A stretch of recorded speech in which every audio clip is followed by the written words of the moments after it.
So we are going to be discussing about meiosis. Meiosis is defined as a pupillary size of less than 2 mm. Normal pupillary size is poorly defined, but 2 to 4 mm is a normal pupillary size. Because the pupillary size depends on the ambient light, it is not that well defined. And meiosis is generally bilateral in systemic conditions. In ophthalmologic conditions, it can be unilateral. And in Horner syndrome, where there is disruption of the sympathetic chain, most commonly due to bronchogenic CA, it can be unilateral. So bilateral meiosis is a window to the brain, and it's very important to pick it up.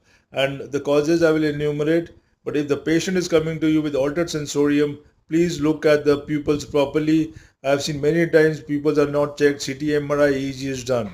So this patient is coming to you with altered sensorium, you shine the torch and you see bilaterally constricted pupils less than 2 mm. Reactivity is very difficult to make out when the pupils are so small, and it's not that important is whether it's reactive or not reactive. So the cause of this most of the times in India would be organophosphate poisoning, but it varies from condition to condition. In the West, it can be opioid poisoning also. Sometimes it can be pontine infarct or pontine hemorrhage.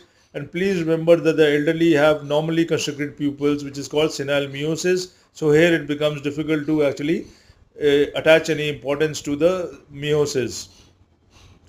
Uh, further, further on, the diagnosis, as far as the etiology is concerned, can be remembered through CHOMS, which is a mnemonic for this, and here I have listed it out for you.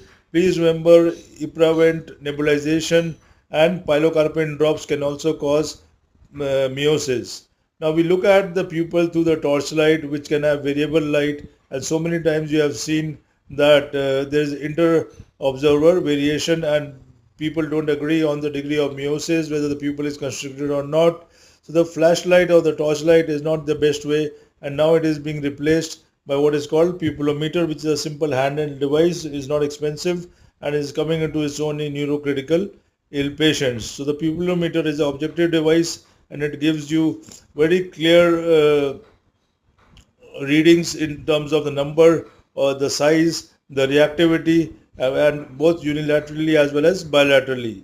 And in future, this is probably going to be the way forward in neurocritical area. As far as the pathways are concerned, the light is carried through the optic nerve to the pretectal area in the brain. From there, it goes back in the efferent pathways to the parasympathetic Edinger Weschwall nucleus, and from there it carries through the parasympathetic fibers in the third optic nerve and to the constrictor pupillae muscles.